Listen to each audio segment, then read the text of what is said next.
सबके मुख पर एक ही सवाल था कि राजकुमारी आखिर गई तो गई कहाँ। लोग राजकुमारी के इस प्रकार गायब होने को लेकर तरह तरह की अटकलें लगाने लगे। तभी कंचनपुर नरेश को उस राजकुमार का ध्यान आया जिसने अपने आप को त्रिकालदर्शी बताया था। राजा तुरंत उनके पास गया और बोला, राजकुमार, क्या तुम अपनी विद्या के द्वारा पता करके बता सकते हो कि राजकुमारी इस समय कहाँ है? राजकुमार बोला, अवश्य बता सकता हूँ महाराज। उसने तुरंत कुछ समय के लिए ध्यान किया और बोला, महाराज, एक राक्षस राजकुमारी की सुंदरता से अभिभूत होकर उसे उठा ले गया है। उसका महल पहाड़ियों के बीच बड़े ही दुर्गम स्थल में बना हुआ है। राजा को जब ये बात उस त्रिकालदर्शी राजकुमार ने बताई तो उसके पैरों नीचे से जमीन खिसक गई। राजा गहरी सोच में पड़ गया। तभी दूसरा यानी दिव्य रथ वाला राजकुमार राजा के पास आया और बोला, आप चिंता मत कीजिए महाराज, चाहे उस राक्षस का ठिकाना कितनी ही दुर्गम पहाड़ियों में क्यों न हो, मेरा दिव्य रथ पल भर में ही हमें वहां पहुंचा देगा। अब सवाल ये रह गया कि उस खूंखार राक्षस का सामना कौन करेगा।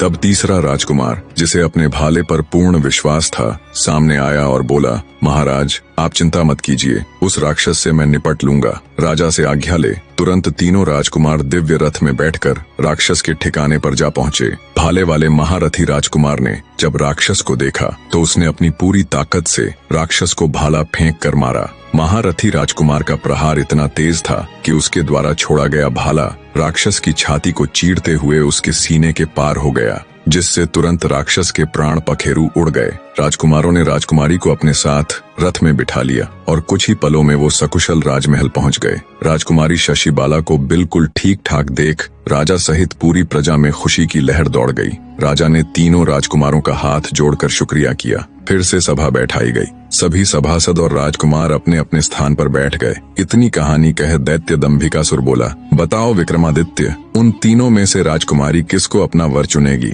कुछ देर विचार कर राजा विक्रमादित्य बोले, राजकुमारी शशिबाला उस भाले वाले महारथी राजकुमार को अपना वर चुनेगी। राजा विक्रमादित्य की बात सुन दैत्य दंभिकासुर बोला, ऐसा क्यों विक्रमादित्य? क्योंकि राजकुमारी को बचाने में तो तीनों ही राजकुमारों का हाथ था। फिर राजकुमारी उस महारथी राजकुमार को ही क्यों चुनेगी? क्या सिर्फ इसलिए कि उसने उस राक्षस का वध किया था? राजा विक्रमादित्य बोले, नहीं कपटी राक्षस, त्रिकालदर्शी राजकुमार को न चुनने का कारण ये था कि अगर वो राजकुमारी का पता न भी लगाता तो भी राजा की फौज 2-4 दिन में उसका पता लगा ही लेती। अब बात आती है दिव्य रथ वाले राजकुमार को न चुनने के कारण की, तो रास्ता भले ही कितना भी दुर्गम था, देर से ही सही पर राजा के लोग उस राक्षस के ठिकाने पर पहुंच तो जाते ही। अब बात आती है उस महारथी राजकुमार को चुनने की वजह की, तो राजकुमारी के पास एक नहीं बल्कि इसके 2 मुख्य कारण थे। पहला तो ये कि राक्षस का पता लगाना और उस तक पहुंचना तो संभव था, पर राजा के पास